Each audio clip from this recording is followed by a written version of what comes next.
Hello students, मैं Vinay Yadav, department of chemistry CLCC कर। बेटा आप लोगों के साथ मैं डिस्कस करने जा रहा हूँ इलेक्ट्रोकेमिस्ट्री वाला चैप्टर। तो इलेक्ट्रोकेमिस्ट्री चैप्टर जो है क्यों है और इसकी इम्पोर्टेंस क्या है, इस पे हम लोग चर्चा करेंगे। ठीक है, और इस चैप्टर में क्या क्या है। तो पहले हम ये समझते हैं कि इस चैप्टर में हम लोग क्या देखेंगे। तो इस चैप्टर में बेटा मेनली विद्युत रसायन क्या है, इस पे हम बात करेंगे। फिर उसके बाद सेल जो है, बैटरीज, ठीक है, मतलब रासायनिक अभिक्रिया और जो है विद्युत धारा या विद्युत धारा को किस तरीके से हम लोग उत्पन्न करें या विद्युत धारा से किसी रासायनिक अभिक्रिया को कैसे कराएं, इन सब संबंधों को इस चैप्टर में हम लोग अध्ययन करेंगे। ठीक है, इसमें सेल और उनके प्रकार, गैल्वेनी सेल, इलेक्ट्रोड विभव क्या होते हैं, तो आज के लेक्चर में हम ये टॉपिक्स कवर करेंगे। ठीक है, उसमें जो है बेटा और भी बातें हैं, जैसे हम लोग विद्युत जो है अपघटन भी पढ़ेंगे आगे आने वाले लेक्चर्स में। और जो आयंस हैं विलयनों के अंदर, उनकी जो मोबिलिटी है, उनकी जो वाहकता है, इस पर भी हम लोग चर्चा करेंगे। ठीक है, तो फिलहाल चलो शुरू करते हैं बेटा विद्युत रसायन, इलेक्ट्रोकेमिस्ट्री। ठीक है, तो इलेक्ट्रोकेमिस्ट्री है क्या, इसमें क्या पढ़ना है। ठीक है, विज्ञान की वह शाखा जो रासायनिक ऊर्जा का विद्युत ऊर्जा तथा विद्युत ऊर्जा का रासायनिक ऊर्जा में रूपांतरण तथा संबंध को निरूपित करता हो या अध्ययन करता हो। ठीक है, अच्छा, तो बेसिकली यहाँ पे रासायनिक ऊर्जा और विद्युत ऊर्जा का आपस में क्या हो रहा है बेटा, रूपांतरण हो रहा है। या तो हम लोग विद्युत ऊर्जा की मदद से किसी रासायनिक अभिक्रिया को करा रहे हैं, ठीक है, या हम लोग क्या करा रहे हैं बेटा, किसी रासायनिक अभिक्रिया या रासायनिक ऊर्जा का ट्रांसफॉर्मेशन कर रहे हैं, किसमें, विद्युत ऊर्जा में। ठीक है, तो ये जो है, अगर हम बात करें कि यह जो कोई भी रूपांतरण होता है, तो पहले तो हम ये समझते हैं बेटा कि रासायनिक ऊर्जा क्या है। रासायनिक ऊर्जा का मतलब क्या है, केमिकल एनर्जी। ठीक है, और उसका रूपांतरण किस तरीके से होगा, तो कोई भी केमिकल रिएक्शन होती है बेटा, ठीक है, तो प्रत्येक जो है रासायनिक ऊर्जा के साथ क्या होता है बेटा, प्रत्येक रासायनिक अभिक्रिया के साथ, प्रत्येक रासायनिक अभिक्रिया के साथ एक क्या होता है, एक मुक्त ऊर्जा, जिसको गिब्स फ्री एनर्जी बोलते हैं, ठीक है, डेल्टा जी, संबंधित होती है। ठीक है, इसको बोल रहे हैं हम लोग, इस गिब्स फ्री एनर्जी को क्या बोल रहे हैं बेटा, रासायनिक ऊर्जा। ये बात समझ आ रही है अपन को। तो देखो, जो रासायनिक ऊर्जा है बेटा, ठीक है, वो डेल्टा जी को रिप्रेजेंट कर रही है कि किसी रासायनिक अभिक्रिया में गिब्स फ्री एनर्जी चेंज क्या है। तो अब यहाँ पे दो तरीके की रिएक्शन होंगी, स्व प्रवर्तित, ठीक है, या स्वतः अभिक्रियाएं। ठीक है,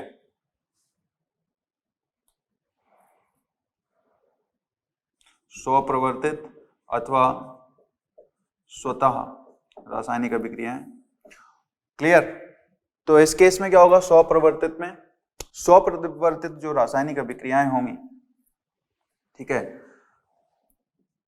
स्वप्रवर्तित रासायनिक अभिक्रिया अथवा स्वतः रासायनिक अभिक्रियाएं, इस केस में बेटा डेल्टा जी क्या होता है, नेगेटिव होता है। जो रासायनिक अभिक्रियाएं खुद ही संपन्न होती हैं, वो क्या होती हैं बेटा, यहाँ पे उनके लिए डेल्टा जी की वैल्यू क्या आती है, नेगेटिव, ऐसा हमें पता है। इसका मतलब मुक्त ऊर्जा क्या हो रही है, कम हो रही है। ओके, तो सिस्टम की जो है मुक्त ऊर्जा क्या हो रही है, कम हो रही है। तो जो ऊर्जा उत्पन्न होगी उस अभिक्रिया के दौरान, उस ऊर्जा का हम लोग रूपांतरण करते हैं कई रूप से। उनमें से एक रूप क्या हो सकता है आपका, विद्युत ऊर्जा। ठीक है, अच्छा, और जो है जो स्वतः नहीं होती हैं जो अभिक्रियाएं, ठीक है, अस्वतः अभिक्रियाएं हैं बेटा, ठीक है, तो उस केस में अस्वतः रासायनिक अभिक्रियाएं, ठीक है, इस केस में डेल्टा जी क्या होता है, पॉजिटिव होता है। और डेल्टा जी अगर पॉजिटिव है, ठीक है, तो गिब्स फ्री एनर्जी चेंज क्या आएगा बेटा, पॉजिटिव आएगा। तो मुक्त ऊर्जा क्या होगी बेटा, बढ़ेगी। और मुक्त ऊर्जा बढ़ रही है तो इसका मतलब हमें ऊर्जा देनी पड़ेगी, और ऊर्जा देनी पड़ेगी इसका मतलब हम लोग कई तरीके की ऊर्जा इसको दे सकते हैं, ठीक है। ऊष्मीय ऊर्जा दे सकते हैं, विद्युत ऊर्जा दे सकते हैं, ठीक है, रेडिएशन वाली ऊर्जा भी दे सकते हैं, तो कई तरीके की ऊर्जाएं हो सकती हैं। यहाँ पे जो हम चर्चा कर रहे हैं कि जो हम ऊर्जा इसको दे रहे हैं, ठीक है, विद्युत ऊर्जा के रूप में हम लोग इसको ऊर्जा प्रदान कर रहे हैं, ठीक है, समझो बात को। तो विद्युत ऊर्जा के रूप में हम लोग इसको ऊर्जा दे रहे हैं रासायनिक अभिक्रिया को, और वो जो अस्वतः रासायनिक अभिक्रिया है उसको संपन्न करा रहे हैं, ठीक है। तो यहाँ पे दो मुख्य धाराएं हो गई बेटा। एक तो क्या है कि भाई एक स्वतः रासायनिक अभिक्रिया है जो खुद ब खुद होगी, ठीक है, उस केस में मुक्त ऊर्जा घटती है, ओके। तो जो मुक्त ऊर्जा उत्पन्न होगी उसको हम लोग विद्युत ऊर्जा में कन्वर्ट कर पा रहे हैं, और अस्वतः में क्या होगा, एक रासायनिक अभिक्रिया होगी जो कि अस्वतः होगी, जो होती नहीं है सामान्य परिस्थितियों में, क्लियर। तो उस रासायनिक अभिक्रिया को कराने के लिए हम लोग विद्युत ऊर्जा प्रोवाइड कर रहे हैं, ठीक है। ये दो अलग अलग धाराएं हो गई इस चैप्टर में, ठीक है। यहाँ पे बेटा स्वप्रवर्तित अभिक्रियाएं जो हैं मेनली रेडॉक्स अभिक्रियाएं रहेंगी, जहां पे ऑक्सीडेशन और रिडक्शन दोनों ही हो रहा होगा। ऑक्सीकरण अपचयन जो होगा उसमें ऑक्सीडेशन में इलेक्ट्रॉन्स मुक्त होंगे और अपचयन में इलेक्ट्रॉन्स क्या होंगे, प्राप्त होंगे, ठीक है। समझ में आ गई बात। तो अब देखो इसमें क्या होगा, कोई भी ऊर्जा का रूपांतरण एक दिशा से दूसरी दिशा में, ठीक है, क्या होगा, किसी यंत्र के थ्रू ही होगा, ठीक है।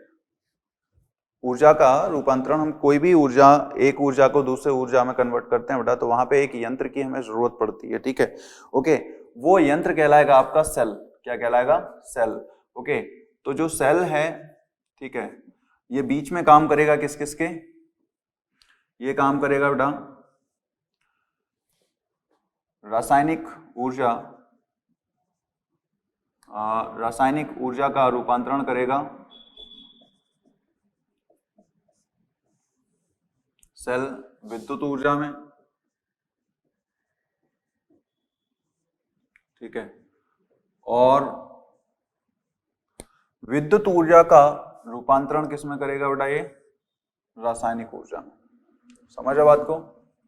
तो जो सेल है वो कुछ इस तरीके से काम करता है, ठीक है, रासायनिक ऊर्जा का विद्युत ऊर्जा में और विद्युत ऊर्जा का रासायनिक ऊर्जा में, वो डिफरेंट टाइप के सेल होंगे, ठीक है।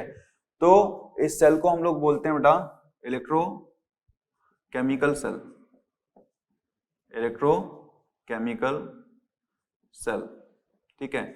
इस यंत्र को हम लोग बोलते हैं इलेक्ट्रोकेमिकल सेल, ओके, या विद्युत रासायनिक सेल।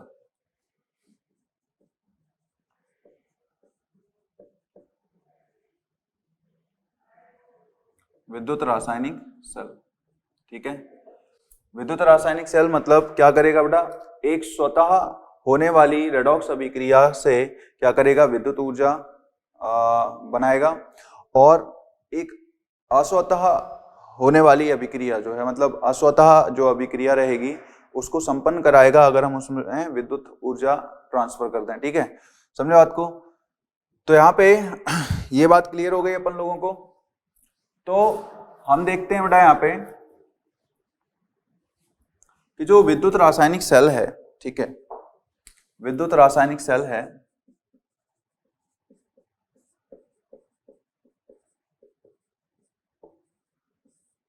विद्युत रासायनिक सेल एक यंत्र होता है जो कि रासायनिक ऊर्जा और विद्युत ऊर्जा के आपस के रूपांतरण को जो है कंट्रोल करता है, ठीक है। सो यहां पे क्या होगा,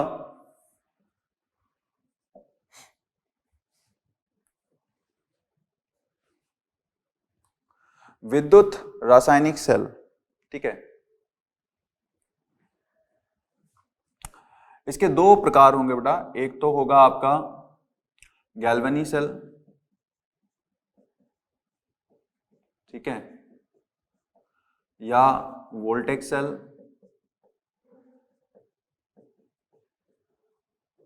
ठीक है। और यहाँ पे इसका क्या होगा बेटा, विद्युत रासायनिक सेल समझ में आ गया, या वोल्टेज सेल। यहाँ पे दूसरा होगा आपका विद्युत अपघटनी सेल।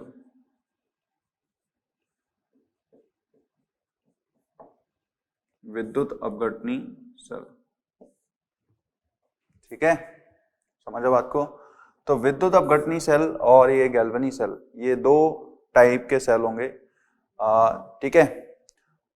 गैल्वेनी सेल क्या करेगा बेटा, एक स्वतः या स्वप्रवर्तित जो है रेडॉक्स अभिक्रिया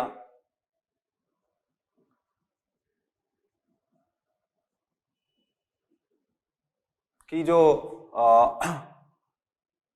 एक स्वतः रेडॉक्स अभिक्रिया से क्या करेगा, विद्युत ऊर्जा उत्पन्न करेगा, ठीक है, या विद्युत धारा उत्पन्न करेगा, ठीक है। जबकि विद्युत अपघटनी सेल में क्या करेंगे हम लोग बेटा, विद्युत अपघटनी सेल में हम लोग विद्युत धारा के द्वारा, ठीक है, एक अस्वतः या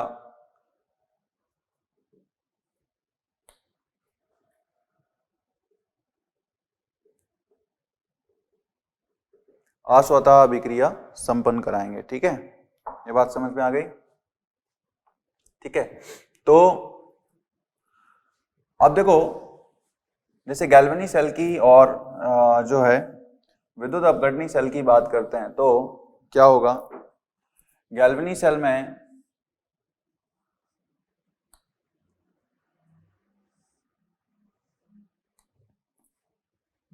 अपन लोग क्या करते हैं बेटा, जैसे हम लोग एक स्वप्रवर्तित अभिक्रिया लेते हैं, रेडॉक्स अभिक्रिया, जिसमें सपोज करो हम लोग डेनियल सेल लेते हैं बेटा, ठीक है।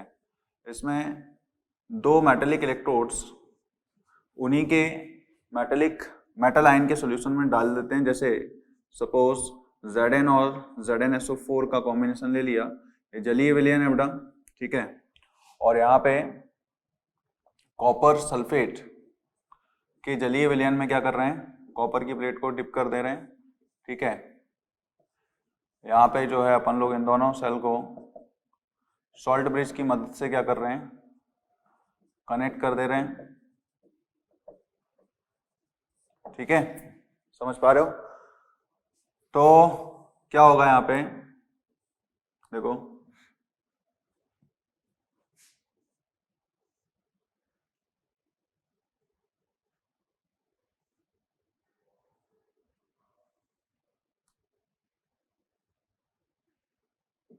ठीक है।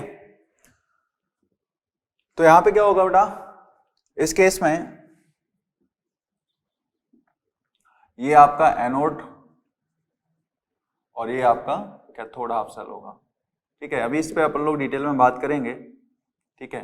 हाफ सेल मतलब अर्ध सेल, ठीक है, और ये कैथोड अर्ध सेल होगा।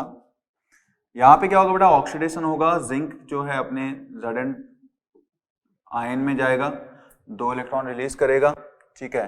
एनोड पे ये अभिक्रिया हो जाएगी। कैथोड पे क्या होगा बेटा, ये 2 इलेक्ट्रॉन जो जिंक रिलीज कर रहा है बेटा यहाँ पे Zn2+ में जब जा रहा है वो, ठीक है, तो ये 2 इलेक्ट्रॉन्स क्या करेगा, इस तरफ पहुंचेंगे बेटा एनोड हाफ सेल से कैथोड हाफ सेल की तरफ, और ये कॉपर 2+ आयन जो मौजूद है सॉल्यूशन में, वो इस प्लेट पे 2 इलेक्ट्रॉन का इंतजार कर रहे होंगे, और वो उनको रिसीव करके क्या करेंगे बेटा, कॉपर सॉलिड में जाएंगे, ठीक है। तो ओवरऑल रेडॉक्स अभिक्रिया जो है वो क्या होगी, Zn copper 2+ gives what, Zn2+ plus copper solid, ठीक है। अब यहाँ पे हम लोग देखेंगे कि भाई हम लोगों ने ये जो रेडॉक्स रिएक्शन है वो स्वतः कैसे है, ठीक है, या स्वप्रवर्तित कैसे है, तो बेटा वो अपन लोग देखेंगे आगे की क्लासेस में कि भाई किसी के ऑक्सीडाइज होने की टेंडेंसी ज्यादा होती है और किसी की रिड्यूस होने की टेंडेंसी ज्यादा होती है, ठीक है। तो कोई एलिमेंट या कोई तत्व जो है अपचयन में आसानी से चला जाता है, ठीक है, कोई ऑक्सीकरण में आसानी से जाता है, ठीक है। तो हम लोग इस तरीके की रेडॉक्स अभिक्रिया लेंगे जहां पे दो अलग अलग तत्व होंगे, क्लियर। सो वो क्या करेंगे, दोनों ही तत्व जो हैं या तो अलग अलग ऑब्वियस से प्रवृत्ति रखेंगे, तो अलग अलग प्रवृत्ति होगी ऑक्सीकरण या अपचयन की, तो वहां पे एक का ऑक्सीकरण हो जाएगा, दूसरे का अपचयन हो जाएगा। जो भी इलेक्ट्रॉन होंगे उत्पन्न, उन इलेक्ट्रॉन को हम लोग किसी वाहक सर्किट में पास करा देंगे, ठीक है, और उसमें हम लोग क्या करेंगे बेटा, हम लोगों को करंट मिलेगी या विद्युत धारा उत्पन्न होगी, ठीक है। अब यहाँ पे जो है अपन लोग बात कर रहे हैं बेटा सॉल्ट ब्रिज की। सॉल्ट ब्रिज क्या करेगा, आंतरिक जो सर्किट है उसको वो क्या करेगा, कंप्लीट करेगा, ठीक है। तो ये तो आपका क्या होगा बेटा, विद्युत वोल्टिक सेल या गैल्वेनिक सेल, ठीक है। विद्युत अपघटनी सेल में क्या होगा, जैसे कि हम बात करें यहाँ पे बेटा NaCl, ठीक है, Na plus ion plus Cl minus ion, ठीक है, ये क्या करें आपका Na solid plus Cl2 gas बनाए, ठीक है। यूजुअली क्या होता है, सोडियम और क्लोरीन को मिलाते हैं तो हम लोगों को क्या मिलता है, सोडियम क्लोराइड मिलता है। लेकिन अगर हम लोग कोई एक विद्युत अपघट्य ले लें, मोल्टन, ठीक है, ओके, NaCl गलित अवस्था में ले लें बेटा, ठीक है, तो यहाँ पे क्या होगा, Na प्लस आयन मौजूद होंगे और Cl माइनस आयन मौजूद होंगे। और अगर हम लोगों ने इनका इस विलयन के अंदर इलेक्ट्रिसिटी पास करा दी बेटा, ठीक है, समझ बात को, तो क्या होगा, कैटाइन क्या होगा बेटा, ये नेगेटिव इलेक्ट्रोड है, ये कैथोड होगा, कैटाइन कैथोड की तरफ भागेंगे और एनायन क्या होंगे बेटा, एनोड की तरफ भागेंगे, ठीक है। तो अभी क्या होगा इसमें, कैटाइन कैथोड की तरफ जाएंगे, ठीक है, तो कैथोड पे इस एक्सटर्नल जो बैटरी लगाई गई है, ठीक है, या एक्सटर्नल सप्लाई जो है बेटा, उससे ये क्या करेगा, इलेक्ट्रॉन रिसीव करेगा Na प्लस प्लस इलेक्ट्रॉन। तो कैथोड पे तो सोडियम सॉलिड मिलेगा, ठीक है, और एनोड पे क्या होगा बेटा, एनोड पे जो है क्लोराइड आयन अपने जो है इलेक्ट्रॉन्स को मुक्त करेगा और ये क्या बनाएगा, Cl2 प्लस 2 इलेक्ट्रॉन, ठीक है। तो आप देख सकते हो यहाँ पे बेटा कि सोडियम और क्लोरीन को जब हम मिलाते हैं तो सोडियम क्लोराइड बनता है, लेकिन सोडियम क्लोराइड से सोडियम और क्लोरीन को सेपरेट करना, ठीक है, ओके, इसके लिए हम लोगों को एक्सटर्नल सोर्स के थ्रू, ठीक है, बाह्य स्रोत के थ्रू ऊर्जा देनी पड़ेगी, ओके। यहाँ पे विद्युत ऊर्जा के रूप में हम लोग ऊर्जा दे रहे हैं, ठीक है। तो इस प्रक्रम को हम लोग बोलेंगे विद्युत अपघटन, ठीक है। तो विद्युत अपघटन के द्वारा हम लोग ये काम कर पा रहे हैं, ठीक है, समझा बात को। तो यहाँ पे बेटा ये दो मेन बातें हैं विद्युत रासायनिक सेल में कि भाई यहाँ पे क्या होगा, एक स्वप्रवर्तित अभिक्रिया होगी और यहाँ पे क्या होगा बेटा, अस्वप्रवर्तित होगी, मतलब खुद ब खुद नहीं होगी इसमें। इसके लिए डेल्टा जी क्या रहेगा बेटा, गैल्वेनिक सेल में जो है डेल्टा जी नेगेटिव रहने वाला है क्योंकि अभिक्रिया स्पॉन्टेनियस या स्वप्रवर्तित है, और इस केस में डेल्टा जी क्या रहने वाला है, पॉजिटिव रहने वाला है, ठीक है, समझे। तो ये बात तो हम लोग समझते ही है। तो ये दो टाइप हो गए सेल के, ठीक है। अब अपन लोग आगे बढ़ते हैं किस पे, गैल्वेनिक सेल क्या होता है और ये कैसे काम करता है बेटा, ठीक है। तो चलो बढ़ते हैं आगे।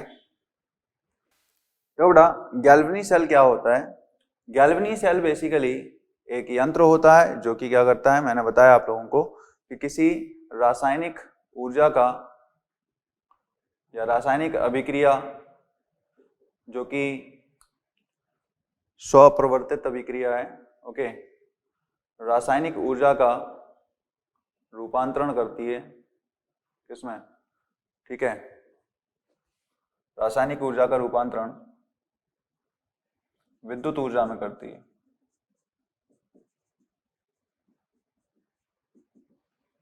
ठीक है, रासायनिक ऊर्जा का विद्युत ऊर्जा में रूपांतरण करती है। तो अगर हम देखें यहाँ पे दो हाफ सेल होते हैं बेटा, ठीक है। तो गैल्वेनिक सेल में हम लोग डैनियल सेल का ही केस पढ़ लेते हैं, ठीक है। तो रासायनिक ऊर्जा का रूपांतरण एक इस तरीके से, यहाँ पे क्या होगा बेटा, दो अर्ध सेल रहेंगे, ठीक है, और उनको कंबाइन करके हम लोग क्या करेंगे,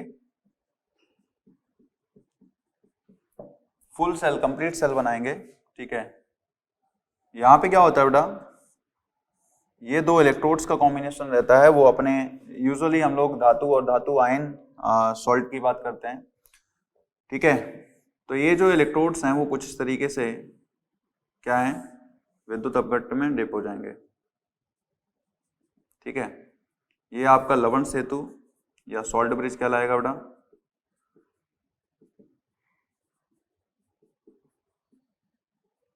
ठीक है, और यहाँ पे क्या होगा, अपन लोग एक एक्सटर्नल सर्किट लगा देंगे जिसमें हमें विद्युत धारा का प्रवाह चाहिए। ठीक है, तो यहाँ पे क्या होगा, सपोज करो मैं डेनियल सेल की बात करूँ बेटा यहाँ पे, तो जिंक क्या करेगा, यहाँ पे अपन लोगों ने जिंक और जिंक सल्फेट का कॉम्बिनेशन लिया है। ठीक है, यहाँ पे कॉपर सल्फेट का जलीय विलयन लिया है और यहाँ पे जिंक सल्फेट का जलीय विलयन लिया और यहाँ पे कॉपर को अपन लोगों ने डिप करा। ठीक है, अब देखो क्या होगा, जिंक का ऑक्सीडेशन हो रहा है किसमें, Zn2 प्लस 2 इलेक्ट्रॉन। ठीक है, और यहां जो इलेक्ट्रॉन मुक्त हुए बेटा वो क्या होंगे, इस तरीके से प्रवाह हो जाएंगे कॉपर इलेक्ट्रोड की तरफ, और कॉपर आयन जो है उसको रिसीव करके कॉपर प्लेट पर डिस्चार्ज हो जाएंगे। ठीक है, समझ रहे बात को, तो यहां पे इस तरीके से ये काम करेगा। अब दो अर्ध कोष जो हम लोग बना रहे हैं, ठीक है, ये तो आपका क्या लाएगा बेटा, एनोड हाफ सेल। ठीक है, एनोड अर्ध कोष है, इस पे क्या होगा बेटा, ऑक्सीडेशन होता है, इसीलिए अपन लोग इसको ऑक्सीडेशन हाफ सेल भी बोलते हैं। ठीक है, जो एनोड है, ठीक है, वो यहाँ पे ऑक्सीडेशन हाफ सेल भी कहलाता है, ऑक्सीडेशन या ऑक्सीकरण अर्ध सेल। ठीक है, एनोड जो है बेटा नेगेटिव चार्ज होगा यहाँ पे, और ये क्या होगा, पॉजिटिवली चार्ज होगा। क्यों होगा उस पर अपन लोग अभी बात करेंगे, ये सब वर्किंग देखेंगे। ठीक है, कैथोड पे क्या होगा बेटा, कैथोड हाफ सेल में कॉपर 2 प्लस जो है इलेक्ट्रॉन्स को एक्सेप्ट करके Cu सॉलिड बनाएगा। ठीक है, और ये करंट उल्टे डायरेक्शन में यहां से जाएगी। ठीक है, कैथोड से एनोड की तरफ करंट जाएगी और एनोड से कैथोड की तरफ इलेक्ट्रॉन जाएंगे। ठीक है, और ये आपका रिडक्शन हाफ सेल या रिडक्शन अर्धकोश कहलाएगा। ठीक है, इन दोनों अर्धकोश के इलेक्ट्रोलिटिक विलयनों को हम लोग एक लवण सेतु से जोड़ देते हैं। ठीक है, ताकि उनके बीच में जो है एक आयनिक कांटेक्ट रहे। ठीक है, और आयनिक कांटेक्ट मतलब संपर्क रहे। ठीक है, तो इससे फायदा क्या होगा बेटा, आयनिक कांटेक्ट से एक इंटरनली सर्किट कंप्लीट हो जाएगा और ये विद्युत धारा चालू हो जाएगी, बहने लगेगी। ठीक है, अच्छा, तो सॉल्ट ब्रिज पे अपन लोग बाद में बात करेंगे। अब सवाल ये है कि एनोड हाफ सेल और कैथोड हाफ सेल हम किसको बनाएं। ठीक है, तो दो अर्धकोश हैं, तो अर्ध सेल किसको कैथोड बनाएं और किसको एनोड बनाएं। ठीक है, क्लियर। तो यहां पे देखो बेटा, प्रत्येक धातु की ऑक्सीकरण या अपचयन करने की क्षमताएं अलग अलग होती हैं। ठीक है, तो जिस धातु की ऑक्सीकरण प्रवृत्ति ज्यादा है, ऑक्सीकरण प्रवृत्ति अधिक है, उसे क्या बनाओ आप, जिस धातु की ऑक्सीकरण प्रवृत्ति अधिक है उसे आप एनोड बनाओ या ऑक्सीडेशन हाफ सेल बनाओ। ठीक है, और जिस धातु की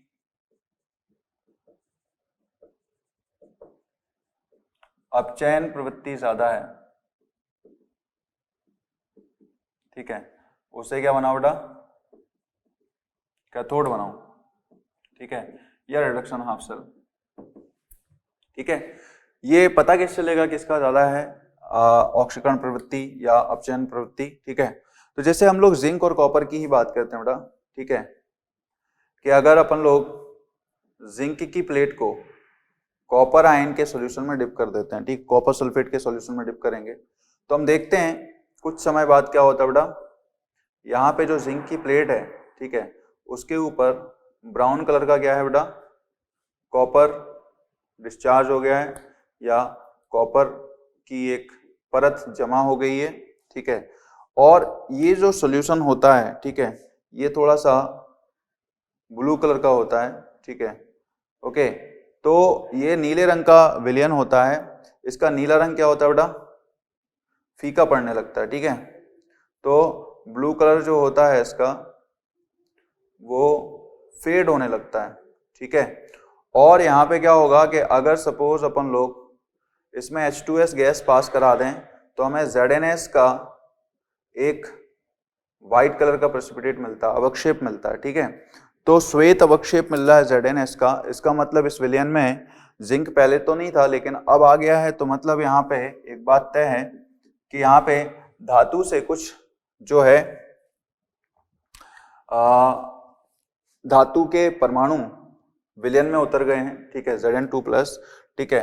तो यहाँ पे क्या हुआ बेटा, Zn जो है कहीं ना कहीं क्या है, Zn2+ में चला गया, ठीक है। और 2 इलेक्ट्रॉन रिसीव करके कॉपर आयन कॉपर में जमा हो गए, मतलब यहाँ पे Zn2+ प्लस कॉपर सॉलिड, ठीक है। ये बात समझ आ गई।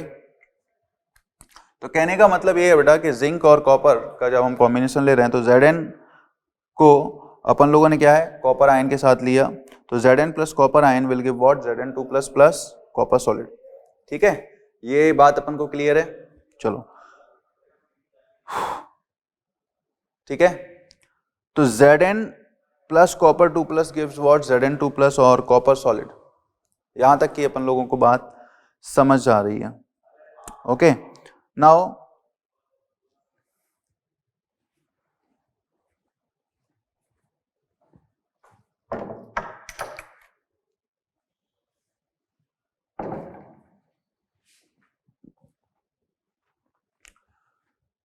तो यहां पे देखो बेटा,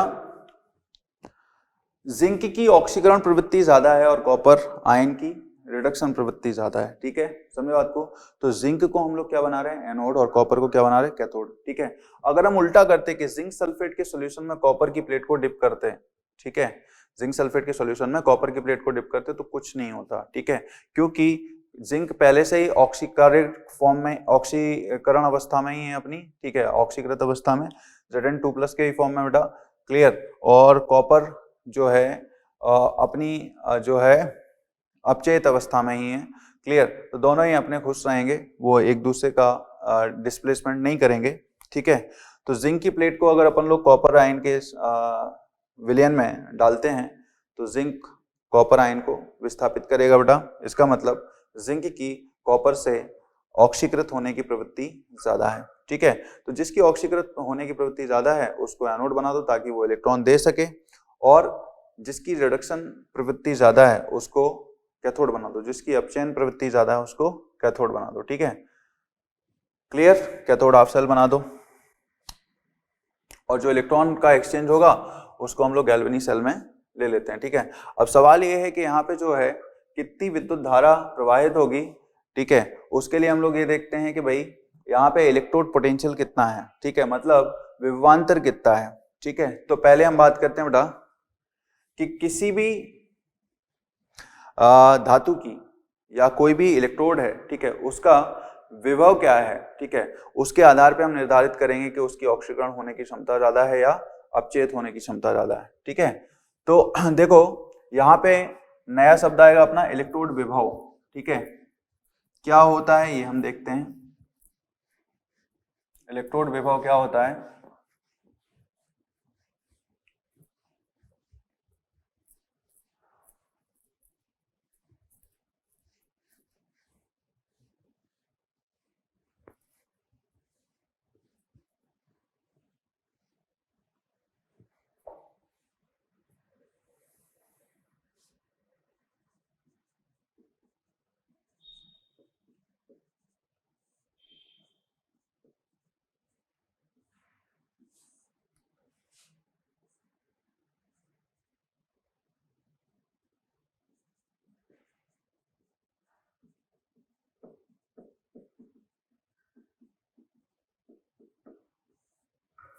इलेक्ट्रोड पोटेंशियल। ठीक है,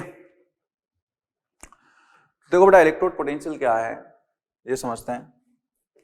जब भी किसी धातु को उसी के विलयन में डिप करा जाता है, ठीक है, तो यहाँ पे दो प्रवृत्तियां संभव हैं।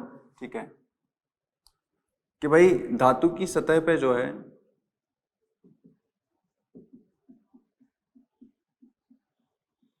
ठीक है आयन और धातु परमाणुओं का क्या होगा बेटा, इंटरेक्शन होगा।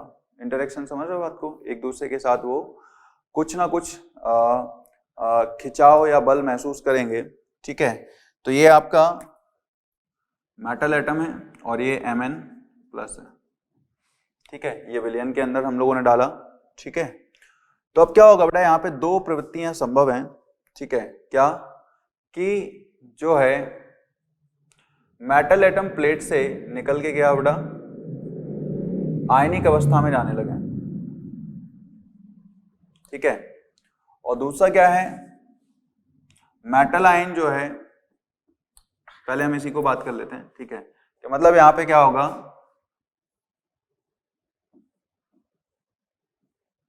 Metal atom M solid Mn+ में जा रहे हैं। ठीक है, तो यहाँ पे क्या बेटा N इलेक्ट्रॉन प्लेट के ऊपर जमा हो जाएंगे। ठीक है, ये क्या हो रहा है, यहाँ पे ऑक्सीडेशन हो रहा है, मतलब ये इलेक्ट्रोड ऑक्सीडेशन हाफ के तरीके से काम करेगा। ठीक है, तो यहाँ पे ये जो प्रवृत्ति होगी इसमें क्या होगा, प्लेट जो है, जो धातु की छड़ डाली है आपने, ठीक है, वो क्या बेटा इज गेटिंग नेगेटिव चार्ज। ठीक है,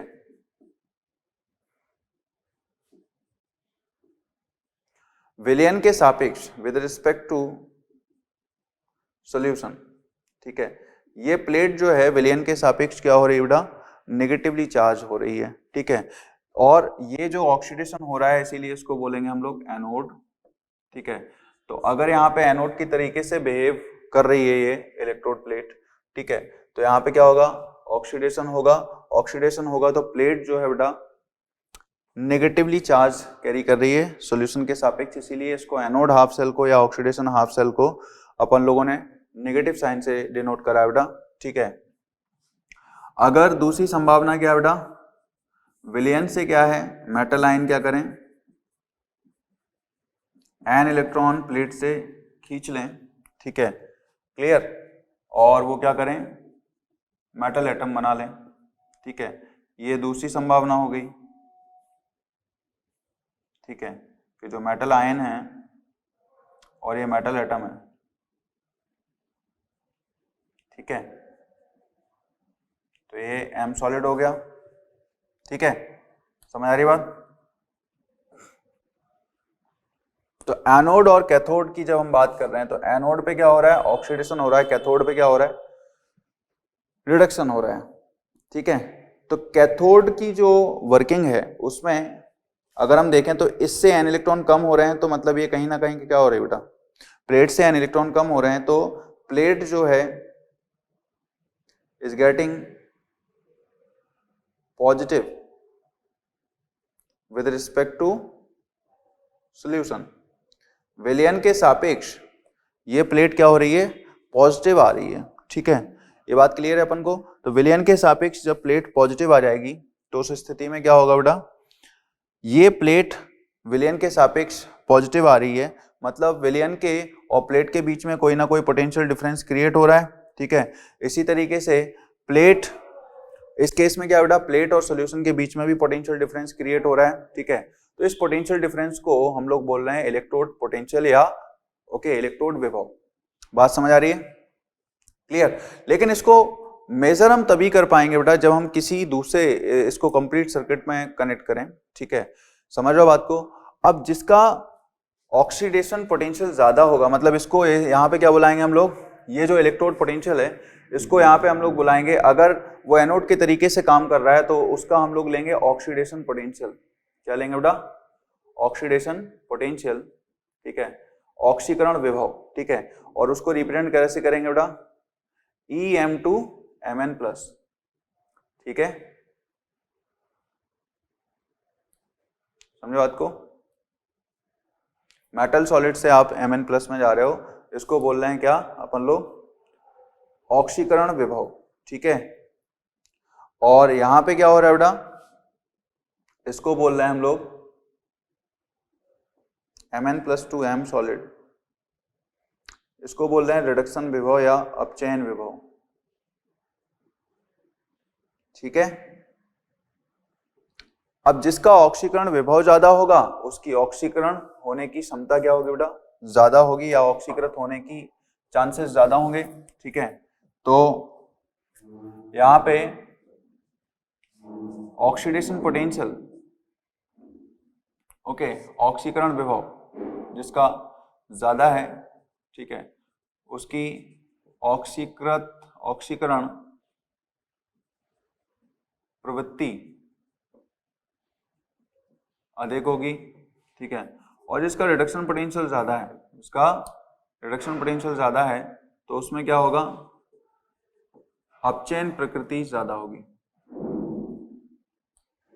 अपचयन प्रवृत्ति ज्यादा होगी, ठीक है। तो इस आधार पे हम बात करते हैं, ठीक है, कि भाई ऑक्सीडेशन पोटेंशियल और रिडक्शन पोटेंशियल जिसका ज्यादा या कम है, उसके बेसिस पे हम डिसाइड करेंगे किसको हम लोगों को एनोड हाफ सेल बनाना और किसको कैथोड हाफ सेल बनाना बेटा, ठीक है। एनोड हाफ सेल हम उसको बनाएंगे इसका ऑक्सीडेशन पोटेंशियल ज्यादा है, और कैथोड हाफ सेल उसको बनाएंगे इसका रिडक्शन पोटेंशियल ज्यादा है, ठीक है। अच्छा, रिडक्शन पोटेंशियल मापेंगे कैसे बेटा, वो अपन लोगों को कंप्लीट सेल में देखना पड़ेगा इसको, ओके।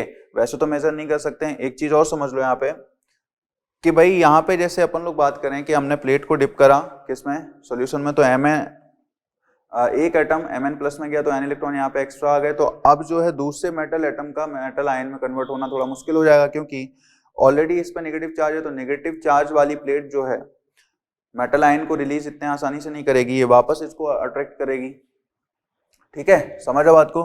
तो इसलिए क्या होगा, धीमे धीमे ये जो है एक सैचुरेशन आ जाएगा, मतलब एक साम्य की अवस्था आएगी जिसमें क्या होगा, ये फिक्स हो जाएगा कि इस पे इतने नेगेटिव चार्ज रहेगा प्लेट का, और सॉल्यूशन के बीच का एक फिक्स गैप हो जाएगा, पोटेंशियल विभवांतर एक फिक्स हो जाएगा। इसी तरीके से यहाँ पे भी क्या होगा बेटा, विभवांतर फिक्स हो जाएगा, क्योंकि पॉजिटिव चार्ज प्लेट के ऊपर आ रहा है, इसका मतलब जो कैटायन है अब प्लेट से थोड़ा थोड़ा दूर भागेंगे, रिपेल होंगे, इसलिए क्या होगा, कैटायन का आना इस पर मुश्किल होगा। तो एक साम्य की अवस्था में क्या होगा, ये विभवांतर फिक्स हो जाएगा, ठीक है। अब सपोज हम लोग दोनों ही हाफ सेल को कनेक्ट कर दें, तो एनोड हाफ सेल से क्या है बेटा, जो इलेक्ट्रॉन यहाँ पे इकट्ठा हुए हैं, ठीक है, ये निकलने लगेंगे, और यहाँ पे पॉजिटिव चार्ज है, मतलब यहाँ पे इलेक्ट्रॉन की कमी है और यहाँ पे इलेक्ट्रॉन की अधिकता है। इस इलेक्ट्रॉन की अधिकता को अगर हम लोग एनोड हाफ सेल के प्लेट से इलेक्ट्रॉन की अधिकता को कम कर दें, ठीक है, इनको प्रवाह करा के कैथोड हाफ सेल को भेज दें, ठीक है। तो कैथोड हाफ सेल की प्लेट पॉजिटिवली चार्ज थी बेटा, तो इस पे इलेक्ट्रॉन की आवश्यकता थी। तो क्या होगा कि ये जो है एन इलेक्ट्रॉन जब यहाँ से कैथोड हाफ सेल पे पहुंचे, तो इसकी जरूरत जो थी, ठीक है, मतलब मेटल मेटल आयन में कन्वर्ट होता रहेगा। इसी तरीके से क्या है, यहाँ पे जो कमी आई थी इलेक्ट्रॉन की, वो इलेक्ट्रॉन की कमी पूरी हो गई, तो यहाँ पे मेटल आयन क्या होंगे, और जमा होते जाएंगे। तो इस तरीके से ये प्रक्रिया चलती रहेगी, ठीक है। तो चलो बढ़ते हैं आगे। तो देखो बेटा, यहाँ पे अगर हम लोग देखें कि भाई दोनों ही हाफ सेल को हम लोग कनेक्ट कर दें, ठीक है, तो एनोड हाफ सेल और कैथोड हाफ सेल की प्लेट्स को अगर हमने कनेक्ट करा, ये रिलेटिवली नेगेटिवली चार्ज थी और ये रिलेटिवली पॉजिटिवली चार्ज, ठीक है। यहाँ पे अपन लोगों ने कनेक्ट कर दिया इनको, ठीक है। तो ये लवण सेतु से हम लोगों ने इसको कनेक्ट करा, ठीक है। होगा क्या, ये जो एनोड और कैथोड का कॉम्बिनेशन है, ठीक है, इसमें एनोड पे क्या हो रहा है बेटा, ऑक्सीडेशन, और कैथोड पे क्या हो रहा है, रिडक्शन हो रहा है, ठीक है। तो अगर हम देखें इसमें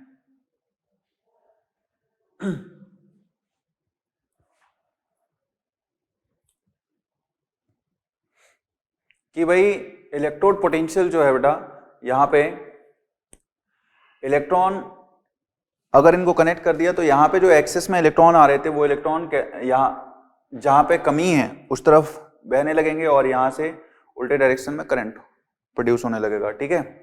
अच्छा, यहाँ पे सॉल्ट ब्रिज अपना काम करेगा, वो कैसे करेगा अपन लोग आगे देखेंगे। तो बेसिकली क्या है, दो हाफ सेल से अपन लोग क्या बना रहे हैं बेटा, एक कंप्लीट सेल बना रहे हैं। और यहाँ पे क्या होगा, ई सेल जब हम लोग लिखेंगे तो मतलब इन दोनों इलेक्ट्रोड्स के बीच का पोटेंशियल डिफरेंस कहलाएगा आपका ई सेल, ठीक है। मतलब यहाँ पे कैथोड का पोटेंशियल माइनस एनोड का पोटेंशियल, ठीक है। समझो बात को, मतलब कैथोड पे क्या हो रहा है बेटा, रिडक्शन हो रहा है। तो हम लोग यहाँ पे जो लिख रहे हैं वो बेसिकली रिडक्शन पोटेंशियल, ओके, अपचयन विभव किसका, कैथोड का, ठीक है, माइनस अपचयन विभव एनोड का, ठीक है। अपचयन की ही बात क्यों कर रहे हैं बेटा, क्योंकि दोनों की सेम इकाई ही हम लोग लेंगे, दोनों की अगर हमने यहाँ पे अपचयन लिया है तो इसका भी अपचयन विभव ही हम लोगों को कंसीडर करना पड़ेगा, तभी हम लोग डिफरेंस पता कर पाएंगे इसमें, ठीक है। अच्छा, अगर हम लोग बेटा यहाँ पे Mn प्लस आयन जो जलीय विलयन है उसमें अगर इसकी कॉन्सेंट्रेशन 1 मोलर ले लेते हैं, कितनी, 1 मोलर, ठीक है, और टेम्परेचर 298 केल्विन, ठीक है, और प्रेशर 1 बार, ठीक है। तो इन कंडीशंस को हम लोग बोलते हैं स्टैंडर्ड कंडीशन। तो इस समय जो भी ईएमएफ आएगा, ठीक है, उसको बोलेंगे स्टैंडर्ड ईएमएफ, ठीक है। क्या बोलेंगे, स्टैंडर्ड, ओके, मानक इलेक्ट्रोड विभव, ठीक है, स्टैंडर्ड इलेक्ट्रोड पोटेंशियल, ठीक है, क्या लाएगा, ई नॉट, ठीक है। तो ये परिस्थितियां रहेंगी जब मानक इलेक्ट्रोड विभव क्या लाएगा, E nought of Mn plus 2 M solid, ठीक है, ये स्टैंडर्ड रिडक्शन पोटेंशियल क्या लाएगा बेटा, ठीक है, मतलब मानक अपचयन विभव, ठीक है, और E nought of M solid two Mn plus क्या कहलाएगा, SOP, स्टैंडर्ड ऑक्सीडेशन पोटेंशियल। मतलब यहाँ पे ये क्या है, मानक ऑक्सीकरण विभव, ठीक है। ये बात क्लियर हो गई। अब देखो इसमें यहां तक की बात अपन लोगों को बिल्कुल क्लियर होगी, इसमें कोई डाउट नहीं है। अब क्या करना है इसमें, ये समझो,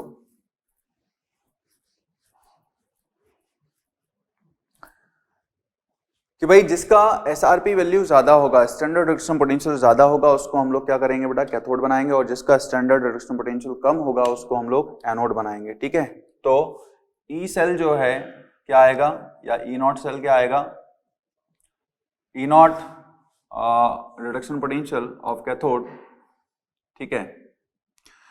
तो देखो यहाँ पे जैसे कि E nought of copper 2+2 copper solid, copper का स्टैंडर्ड रिडक्शन पोटेंशियल होता है बेटा 0.34 वोल्ट, ठीक है, क्लियर, स्टैंडर्ड कंडीशन पे। तो डेनियल सेल के लिए अगर मैं लिख रहा हूं तो जिंक का स्टैंडर्ड रिडक्शन पोटेंशियल क्या बेटा, 0.76 माइनस में, ठीक है। समझो बात को, ये वैल्यूज कैसे निकालते हैं, वो हाइड्रोजन इलेक्ट्रोड या कैलोमल इलेक्ट्रोड की मदद से निकालते हैं अपन लोग, ठीक है, क्योंकि एब्सोल्यूट वैल्यू तो नहीं होगी बेटा, किसी के सापेक्ष ही होती है, तो हाइड्रोजन इलेक्ट्रोड के सापेक्ष हम लोग ये निकालते हैं 0.34 वोल्ट और माइनस 0.76, ठीक है। तो इसका ई नॉट क्या होगा, ई नॉट सेल इसका आता है डेनियल सेल का standard reduction potential of cathode, मतलब कॉपर का SRP value minus standard reduction potential value of anode, ठीक है, मतलब ये जिंक का, ठीक है। यहाँ पे क्या आएगा बेटा, 0.34 minus 0.76, okay, that comes out to be 1.1 volt, ठीक है। तो इसका जो है डेनियल सेल के लिए स्टैंडर्ड ईएमएफ क्या आ रहा है बेटा, 1.1 वोल्ट, ठीक है।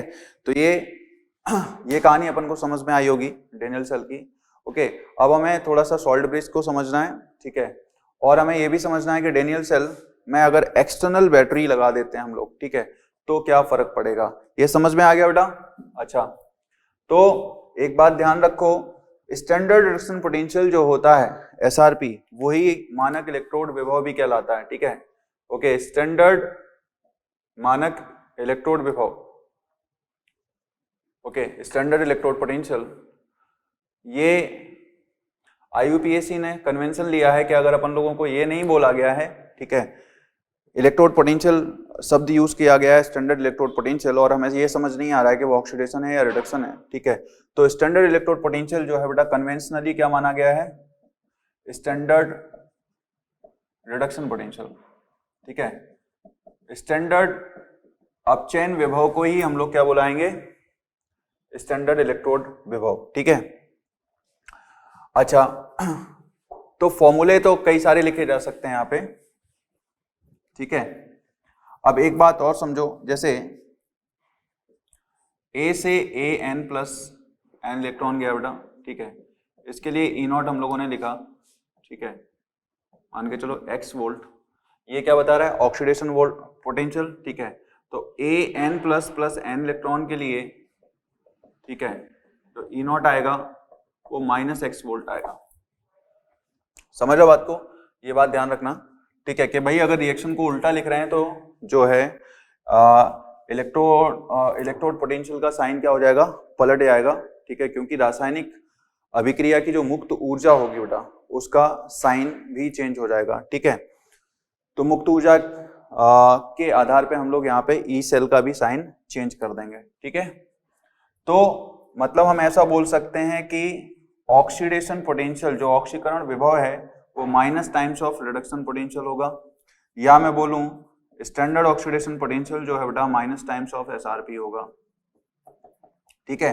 तो जब मुझे ई सेल लिखना होगा तो ई सेल में क्या लिखूंगा, SRP of cathode minus of SRP of anode, ठीक है, standard reduction potential of cathode minus standard reduction potential of anode जो है वो E0 सेल देगा, ठीक है, क्लियर। अच्छा, या ई सेल को के टर्म्स में लिखूंगा तो ई सेल क्या लिखूंगा मैं, reduction potential of cathode minus reduction potential of anode, ठीक है। अब यहाँ पे अपन लोग रिडक्शन पोटेंशियल के टर्म्स में ना लिख के हम ऑक्सीडेशन पोटेंशियल के टर्म्स में लिखना चाह रहे हैं, तो क्या होगा बेटा यहाँ पे, तब ई सेल क्या लिखेंगे हम लोग, ई सेल लिखेंगे हम लोग ऑक्सीडेशन पोटेंशियल ऑफ एनोड, ठीक है, minus oxidation potential of cathode, ठीक है, ये लिखा जा सकता है, या हम लिख सकते हैं reduction potential of cathode and oxidation potential of anode, ठीक है, ठीक है। इस फॉर्मूले को किसी भी तरीके से मॉडिफाई कर सकते हैं, ठीक है। अच्छा, ये बात तो समझ में आ गई अपन लोगों को। अब मान के चलो बेटा इस गैल्वेनी सेल में हम लोग कोई वाह स्रोत को भी साथ में लगा दे रहे हैं, ठीक है,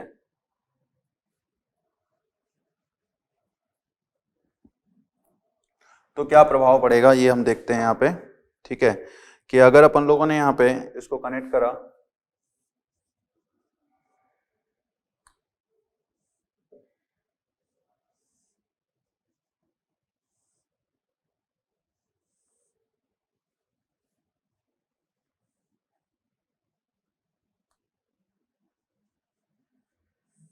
ठीक है,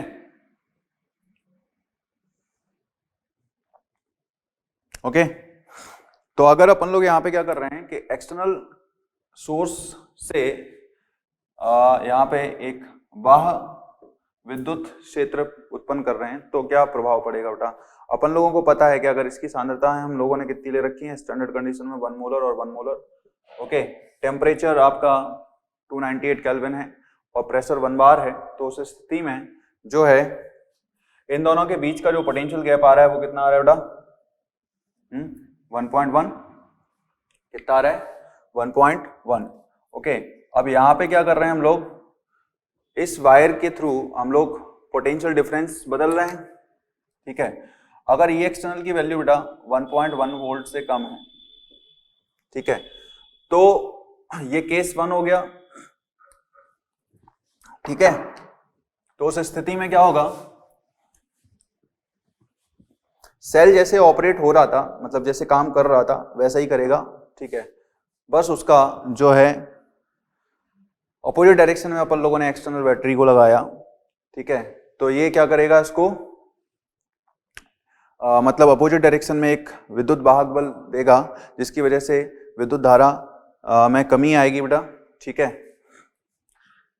तो यहां पे क्या होगा, सेल काम तो करेगा। ओके, अगर ई एक्सटर्नल 1.1 वोल्ट से क्या है, कम है, तो ये केस 1 है आपका। उस स्थिति में क्या है बेटा, देखो ये अपोजिट डायरेक्शन में लगाया अपन लोगों ने, लेकिन अभी भी क्या होगा, इस सर्किट के थ्रू या यहाँ पे अपन लोग इलेक्ट्रॉन इस तरीके से ही जाएंगे और करंट इस तरीके से जाएगा। ये एनोड कहलाएगा, ये कैथोड कहलाएगा। ठीक है, तो यहाँ पे क्या होगा, अभी भी बेटा ये आपका डेल्टा जी नेगेटिव ही आएगा। ठीक है, स्पॉन्टेनियस सेल रिएक्शन होगी। ठीक है, स्पॉन्टेनियस सेल रिएक्शन जिंक और कॉपर के बीच में। ठीक है, इलेक्ट्रॉन का फ्लो कहां से होगा बेटा, एनोड टू कैथोड। ठीक है, और करंट का फ्लो जो होगा कैथोड टू एनोड। ठीक है, समझो बात को। अगर हम देखें बेटा ई एक्सटर्नल की वैल्यू 1.1 के बराबर हो जाती है, क्योंकि हम लोगों ने स्टैंडर्ड सेल पोटेंस मतलब जो स्टैंडर्ड सेल विभव है इसका, मानक सेल विभव, वो 1.1 आएगा डेनियल सेल के लिए। तो यहाँ पे अगर 1.1 वोल्ट ले लेते हैं बेटा, ठीक है, तो उस स्थिति में क्या होगा, यहाँ पे अपोजिट डायरेक्शन में उतना ही हम लोगों ने ईएमएफ जनरेट कर दिया, तो यहाँ पे क्या होगा, करंट फ्लो होना बंद हो जाएगा बेटा। ठीक है, ओके, नो करंट, कोई विद्युत धारा नहीं होगी। Okay, clear. अच्छा, और ना ही कोई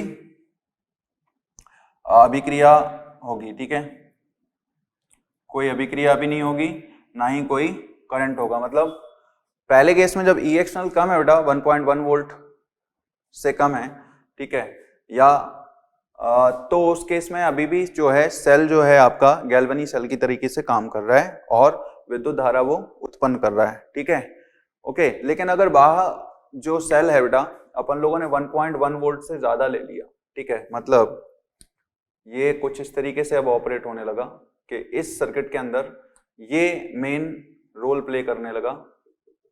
ठीक है, ये केस 3 हो जाएगा। तो उस केस में क्या होगा बेटा, केस में कहानी थोड़ी पलट जाएगी। कैसे, देखो यहां पे क्या होगा बेटा, ये पॉजिटिव इलेक्ट्रोड हो जाएगा। ठीक है, और यहां पे क्या होगा, इलेक्ट्रॉन उल्टी दिशा में आने लगेंगे, करंट ऐसे जाएगा, इलेक्ट्रॉन इस तरीके से जाएगा। ठीक है, समझो बात को। तो यहां पे क्या होगा, जिंक जो है बेटा यहाँ पे इलेक्ट्रॉन डेफिशिएंसी है, तो इस केस में रिएक्शन उल्टी होने लगेगी, मतलब ये विद्युत अपघटन चालू हो जाएगा, विद्युत अपघटनी सेल बन जाएगा ये, क्योंकि बाहरी स्रोत जो है इस अभिक्रिया को उल्टे डायरेक्शन में कराने लगेगा। ठीक है, विद्युत अपघटनी सेल के तरीके से काम करेगा ये अब। ठीक है, तो भाई जिंक 2+ जो है बेटा 2 इलेक्ट्रॉन रिसीव करके क्या होगा, ठीक है, Zn सॉलिड में जाएगा। ठीक है, तो कैटाइन क्या होगा बेटा, यहाँ पे जो है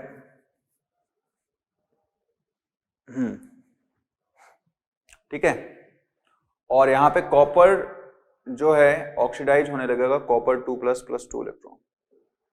ठीक है, मतलब अभिक्रिया उल्टी होने लगेगी बेटा यहाँ पे।